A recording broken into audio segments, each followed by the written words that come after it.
Good morning students. मेरा नाम है वैभव और आज हम पढ़ेंगे समुच्चय सेट्स का भाग 20। अभी तक हम 19 भाग पढ़ चुके हैं। आज हम 20वें भाग पर दृष्टि डालेंगे और इसे अच्छे से समझेंगे। ठीक है, तो चलिए फिर बिना किसी देरी के शुरू करते हैं। हाँ, तो आज हम पढ़ेंगे उदाहरण नंबर 22 और उसके बाद हम पूरकों के कुछ गुणधर्म, है ना। हमने पूरक के बारे में पढ़ा था कि किसी समुच्चय का कॉम्प्लीमेंट या फिर पूरक क्या होता है। अब हम उनसे जुड़े हुए कुछ गुणधर्म पर भी चर्चा करेंगे। ठीक है, तो चलिए हम आगे चलते हैं। हम्म, उदाहरण नंबर 22। मान लीजिए कि हमारे पास एक सार्वत्रिक समुच्चय U है जिसमें 6 अवयव है, 1 से लेकर 6 तक की संख्या, है ना। ये रहा हमारा सार्वत्रिक समुच्चय U जिसके अवयव है 1 2 3 4 5 और 6। ये 6 संख्या सार्वत्रिक समुच्चय U के अवयव है और ये उसका पूरा समुच्चय। और हमारे पास एक समुच्चय A है जिसमें 2 अवयव है, 2 और 3। और एक समुच्चय बी है जिसमें 3 अवयव है, 3 4 और 5। ये समुच्चय ए और बी सार्वत्रिक समुच्चय यू के उप समुच्चय कहलाते हैं। ठीक है, अब हमें ए समुच्चय का पूरक, बी समुच्चय का पूरक, है ना, और ए डैश सार्वत्रिक बी डैश मतलब ए समुच्चय के पूरक का सर्वनिष्ठ बी समुच्चय के पूरक से करना है। और फिर हमें ए सम्मिलन बी, ये 4 चीजें हमें ज्ञात करनी है। और फिर हमें सिद्ध करना है कि ए सम्मिलन बी का पूरक ए पूरक सर्वनिष्ठ बी पूरक के बराबर होता है। ठीक है, तो हम पहले सबसे पहले ए समुच्चय का पूरक निकालेंगे, है ना। अब हम ए पूरक निकालेंगे, तो चलिए हम हल देखते हैं। देखो, ए पूरक निकालने के लिए, है ना, हम क्या करेंगे। ए पूरक के लिए हम सार्वत्रिक समुच्चय में से ए समुच्चय को घटा देंगे, है ना। सार्वत्रिक समुच्चय अंतर ए क्या होगा, ए पूरक होगा। ठीक है, तो हम देखेंगे कि ए समुच्चय में 2 अवयव है, 2 और 3, और सार्वत्रिक समुच्चय में से हम इन अवयवों को हटा देंगे। तो 1 4 5 6 क्या होगा, ए पूरक होगा। ठीक है, तो स्पष्टता ए पूरक क्या हुआ, 1 4 5 और 6, क्योंकि हमने 2 और 3 जो अवयव ए समुच्चय में थे उन्हें इसमें से घटा दिया। ठीक है, तो ए पूरक क्या हुआ, 1 4 5 और 6। ऐसे ही बी पूरक क्या होगा, बी पूरक होगा समुच्चय 3 4 और 5, है ना। समुच्चय की जो 3 अवयव है 3 4 और 5, जब इन्हें सार्वत्रिक समुच्चय में से घटा देंगे तो हमारे ने 3 4 और 5 घटाए, तो हमारे पास सिर्फ 3 अवयव बचे, 1 2 और 6। तो ये क्या होंगे, बी पूरक समुच्चय के अवयव होंगे। ठीक है, तो ए पूरक के अवयव क्या है, 1 4 5 और 6, और बी पूरक के अवयव है 1 2 और 6। अतः अब हम ए पूरक सर्वनिष्ठ बी पूरक निकालेंगे, है ना। ए डैश सर्वनिष्ठ बी डैश। तो इसके लिए हम क्या करेंगे, इन दोनों का सर्वनिष्ठ निकालेंगे। सर्वनिष्ठ निकालने के लिए हम क्या करते हैं, हम उन अवयवों को लेते हैं जो दोनों समुच्चयों में पाए जाते हैं, है ना। सर्वनिष्ठ क्या होता है, हम सिर्फ उन्हीं अवयवों को समुच्चय में लेते हैं जो कि ए ए ए पूरक और बी पूरक इन दोनों में होंगे। तो ए पूरक में, है ना, और बी पूरक में 1 है और 6 है। ये दोनों अवयव ऐसे हैं जो कि ए पूरक में भी है और बी पूरक में भी है। ठीक है, तो ए पूरक सर्वनिष्ठ बी पूरक में 2 अवयव होंगे, 1 और 6। ठीक है, अब ऐसे ही हमने अभी तक ए पूरक निकाल लिया, बी पूरक निकाल लिया और ए पूरक सर्वनिष्ठ बी पूरक भी निकाल लिया। अब हमें क्या निकालना है, अब हमें ए सम्मिलन बी निकालना है। अगर दो समुच्चयों का हम जब सम्मिलन करते थे तो हम क्या करते थे, उन दोनों समुच्चय के सारे अवयव ले लेते थे उस समुच्चय में। लेकिन आवश्यक यह था कि कोई भी अवयव जो है वह एक से ज्यादा बार नहीं होगा, है ना। तो ए समुच्चय में हमारे पास 2 अवयव है, 2 और 3, और बी समुच्चय में हमारे पास 3 अवयव है, 3 4 और 5। लेकिन जो अवयव 3 है, जो संख्या 3 है, वह समुच्चय ए में भी है और समुच्चय बी में भी है। लेकिन फिर भी हम उसे सिर्फ एक बार ही लेंगे। तो हमारा ए सम्मिलन बी या फिर ए यूनियन बी क्या होगा, 2 3 4 और 5। उसमें 4 अवयव आएंगे, 2 3 4 और 5, है ना। ए में 2 है और बी में 3 है, तो होने 5 चाहिए थे। लेकिन ए सम्मिलन बी में 4 अवयव होंगे, क्योंकि जो अवयव 3 है, जो संख्या 3 है, वह समुच्चय ए और समुच्चय बी इन दोनों में है। तो ए सम्मिलन बी क्या होगा, 2 3 4 और 5 का समुच्चय। ठीक है, तो पुनः ए सम्मिलन बी का समुच्चय क्या होगा, 2 3 4 5 है। इसलिए अब हमें क्या सिद्ध करना है। देखो, प्रश्न में हमसे पूछा था कि हम ए पूरक निकालें, बी पूरक निकालें, ए पूरक सर्वनिष्ठ बी पूरक निकालें और ए सम्मिलन बी ज्ञात करें। ठीक है, अब उसके बाद हमें सिद्ध करना था कि ए सम्मिलन बी का पूरक ए पूरक सर्वनिष्ठ बी पूरक के बराबर होता है। ठीक है, तो अभी हमने ए सम्मिलन बी निकाला है जिसमें 4 अवयव हैं, 2 3 4 और 5। अब हम इसका पूरक निकालेंगे, है ना। तो ए सम्मिलन बी का पूरक क्या होगा, इसके ए सम्मिलन बी में 4 अवयव हैं, 2 3 4 और 5। और हम अगर इसका पूरक निकालेंगे तो हम क्या करेंगे, ए सम्मिलन बी को सार्वत्रिक समुच्चय यू से, है ना, मतलब यू अंतर ए सम्मिलन बी, है ना, ये करेंगे तो हमें ए सम्मिलन बी का पूरक मिलेगा। मतलब हमें यू में से ए सम्मिलन बी के अवयवों को घटाना है।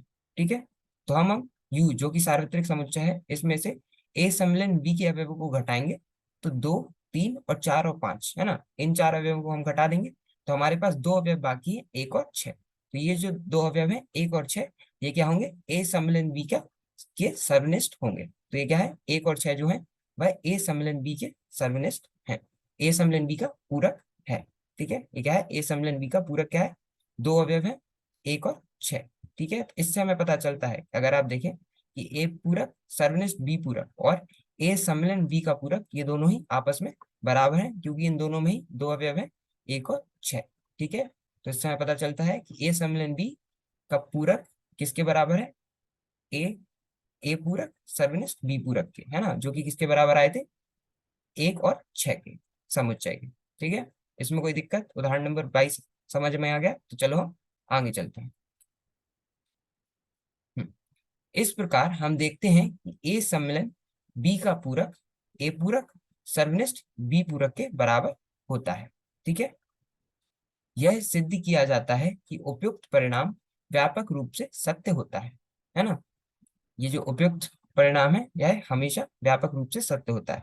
तो हमें इसे, ये एक इसे हम डी मॉर्गन्स लॉ भी बोलते हैं, है ना। ये क्या है, डी मॉर्गन नियम भी है, जिसके बारे में अभी हम पढ़ेंगे। व्यापक, इसका जो परिणाम है वह व्यापक रूप से सत्य होता है यदि ए और बी सार्वजनिक समुच्चय यू के कोई दो उप समुच्चय हो, है ना। कब, जब ए और बी समुच्चय जो है वह सार्वजनिक समुच्चय यू है, जो सार्वत्रिक या सार्वजनिक समुच्चय यू है, इसके कोई दो उप समुच्चय हो।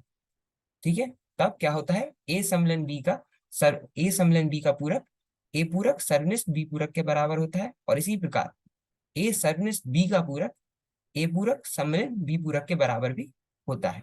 ठीक है, इन परिणामों इन परिणामों को शब्द में इस प्रकार व्यक्त करते हैं। ठीक है, दो समुच्चयों के सम्मिलन का पूरक उनके पूरक समुच्चयों का सार्वनिष्ठ होता है, तथा दोनों समुच्चय के सार्वनिष्ठ का पूरक उनके पूरक समुच्चय का सम्मिलन होता है। क्या, जो दो समुच्चय है इनके सम्मिलन का पूरक, है ना, अगर दो समुच्चय ए और बी हैं तो ए सम्मिलन बी का जो पूरक है वह उनके पूरक समुच्चयों का सर्वनिष्ठ होता है। मतलब ए पूरक सर्वनिष्ठ बी पूरक के बराबर होता है, तथा दोनों समुच्चयों के सर्वनिष्ठ का पूरक, या फिर दोनों समुच्चय के सर्वनिष्ठ का पूरक, मतलब ए सर्वनिष्ठ बी, इस पूरे का पूरक उनके पूरक समुच्चयों का सम्मिलन होता है।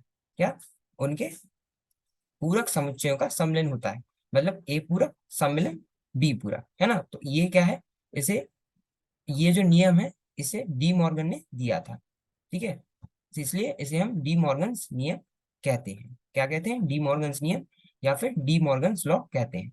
यह नाम गणितज्ञ डी मॉर्गन के नाम पर रखा गया है। किसी समुच्चय ए के पूरक ए डैश को वेन आरेख द्वारा निरूपित किया जा सकता है। ठीक है, यह जो नियम है वह गणितज्ञ डी मॉर्गन के नाम पर रखा गया है, और किसी समुच्चय ए के पूरक ए डैश को हम वेन आरेख द्वारा भी निरूपित कर सकते हैं, है ना। जैसे हम वेन आरेख में बाकी समुच्चयों को निरूपित करते थे, है ना, मतलब वेन आरेख पर निरूपित करते थे हम समुच्चय ए और उसके पूरक को भी इस पे निरूपित कर सकते हैं। ठीक है, तो ए और ए डैश भी कर सकते हैं, जो कि अभी हम आकृति 1.10 में देखेंगे। उसमें जो छायांकित भाग है वह समुच्चय ए के पूरक ए डैश को दर्शाता है। ठीक है, तो चलो हम देखते हैं। ये देखिए, ये हमारे पास एक आय इसे हम, ये हमारा वेन आरेख है, आकृति 1.10, जिसमें हमारे पास पहले एक आयत है ना। ये जो आयत है वह सार्वत्रिक समुच्चय यू को निरूपित करता है ना, यूनिवर्सल सेट यू को निरूपित कर रहा है। और ये जो वृत्त है ना, ये जो सर्कल वृत्त है, ये समुच्चय ए को निरूपित कर रहा है। ये क्या है, समुच्चय ए को निरूपित कर रहा है। तो ए पूरक क्या होगा, ठीक है, ए पूरक क्या होता था, ए को छोड़कर बाकी सब कुछ, है ना। मतलब यूनिवर्सल सेट सार्वत्रिक समुच्चय के अंदर अगर हम ए समुच्चय को हटा दें, मतलब ए समुच्चय को छोड़कर जितना भी भाग है ना, वह क्या होगा, ए का पूरक होगा। ठीक है, तो अगर ये क्या है, ये वृत्त जो है वह क्या है, ए समुच्चय है, तो ये जो बाकी का भाग होगा, है ना, यूनिवर्सल सेट जो यू के अंदर बाकी का भाग होगा वह क्या होगा, इसका पूरक होगा। तो ये अगर समुच्चय ए है तो ये बाकी का भाग है इस आयत के अंदर, ये क्या होगा, ए डैश या फिर ए का पूरक होगा।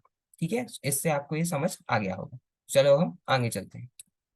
पूरकों के कुछ गुणधर्म, है ना, अब हमने पूरक कॉम्प्लीमेंट के बारे में पढ़ लिया है। अब हम इससे जुड़े कुछ गुणधर्म पर भी चर्चा करेंगे। पहला पूरक नियम क्या है, ए सम्मिलन ए डैश क्या होगा, यू के बराबर या यूनिवर्सल सेट के बराबर होगा।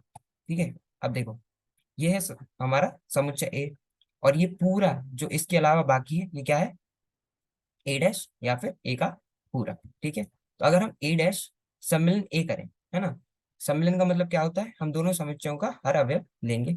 अगर हम वैन आरेख में देखें तो इन दोनों समुच्चयों में, है ना, दोनों वृत्तों मतलब दोनों भागों के सारे भाग लेंगे। ठीक है, तो ये हो गया हमारा ए डैश या फिर ए पूरक, और ये हो गया हमारा ये जो वृत्त है ये हमारा ए समुच्चय है। तो अगर हम इन दोनों का सम्मिलन करेंगे तो ये पूरा भाग और ये बाकी का पूरा भाग जो होगा वह क्या होगा, ए सम्मिलन ए डैश का भाग होगा, जो कि क्या है, सार्वत्रिक समुच्चय या फिर सार्वजनिक समुच्चय यू का भाग है ना। तो ये पूरा क्या है, ये जो पूरा भाग है वह क्या है, यू है।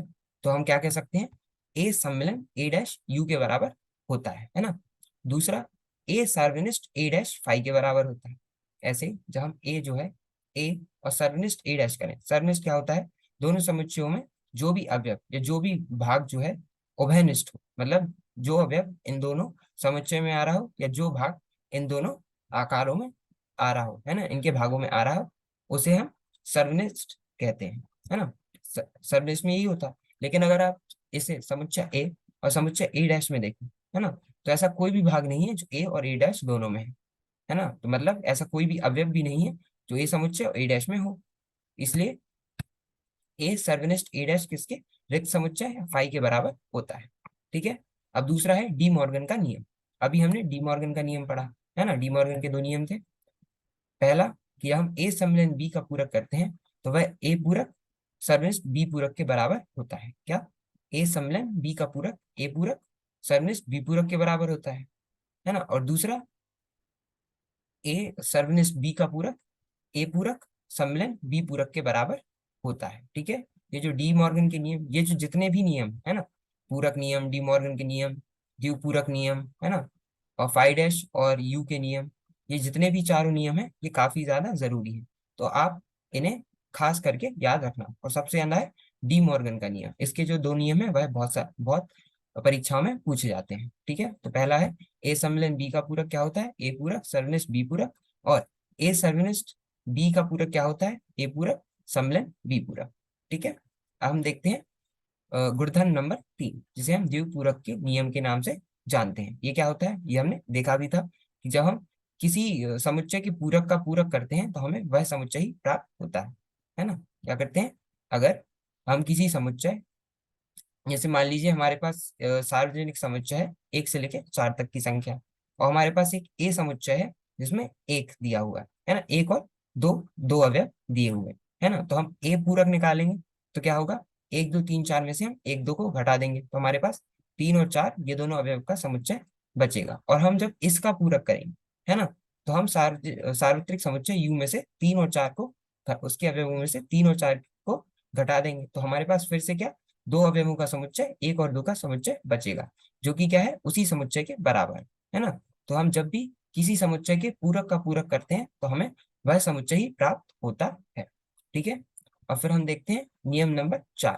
ठीक है, कि फाई डैश और यू के नियम। अब देखो, फाई डैश का मतलब होता है सार्वत्रिक समुच्चय। कैसे, देखो, जैसे अगर हम जब ए को ले रहे थे, है ना, तो ए का जब हम पूरक कर रहे थे तो हमें ये वाला जो भाग था ए डैश था। अगर मान लो ए जो है वह रिक्त समुच्चय है ना, रिक्त समुच्चय मतलब उसका कोई भी भाग नहीं है, उसमें कोई भी अवयव नहीं है ना, फाई और रिक्त समुच्चय एक होते हैं। तो अगर ए जो है वह रिक्त समुच्चय है ना, तो जो रिक्त समुच्चय का या फिर फाई का जो पूरक होगा वह क्या होगा, फाई में से जब हम रिक्त समुच्चय घटा देंगे, है ना, फाई में से जब हम रिक्त समुच्चय को या फिर मतलब फाई में से नहीं, यू में से जब हम रिक्त समुच्चय या फिर फाई को घटा देंगे, है ना। लेकिन रिक्त समुच्चय में कोई भी अवयव नहीं है, तो जो पूरा भाग है ना, यू का, वह वही शेष रहेगा। इसलिए जो फाई डैश है वह किसके, सार्वत्रिक समुच्चय यू या यूनिवर्सल सेट के बराबर होता है। ऐसे ही जब हम यू डैश करते हैं तो वह फाई के बराबर होता है ना। कैसे, ये पूरा यू है ना, ये पूरा यू है। अब हम यू डैश कर देंगे, है ना। तो अगर हम सार्वत्रिक समुच्चय को ही का पूरक कर देंगे तो हम कौन सा भाग बचेगा, कुछ भी नहीं, क्योंकि हम इस पूरे भाग को नहीं ले सकते, और इस पूरे भाग को नहीं ले सकते तो हमें आयत के अंदर का ही भाग लेना है ना। तो कोई भी भाग नहीं बचा, तो कोई भी भाग नहीं बचा तो वह क्या हुआ, रिक्त समुच्चय हो गया। और रिक्त समुच्चय को हम फाई से निरूपित करते हैं, ठीक है। तो फाई डैश यू के बराबर होता है और यू डैश फाई के बराबर होता है। इन नियमों का सत्यापन वैन आरेखों द्वारा किया जा सकता है, ठीक है। इसमें कोई दिक्कत नहीं ना, ये हमने ये पूरकों के कुछ गुणधर्म, ठीक है। तो आज के लिए हम इतना ही रखते हैं। आज हमने क्या पढ़ा, आज हमने उदाहरण नंबर 22 पर चर्चा की, और उसके बाद पूरकों के कुछ गुणधर्म, इन पर दृष्टि डाली और इन्हें अच्छे से समझा, ठीक है। बाकी अगले भाग में हम दो समुच्चयों के सम्मिलन और सर्वनिष्ठ पर आधारित व्यवहारिक प्रश्न करेंगे, है ना। Practical problems on union and intersection of two sets. और ये आपकी पुस्तक में 1.12 में दिया हुआ है, तो वहां से अवश्य देख लीजिएगा एक बार। बाकी अगले भाग में तो हम इसे पढ़ेंगे, ठीक है। तो आज के लिए हम इतना ही रखते हैं, मिलेंगे अगले भाग में। धन्यवाद, थैंक यू।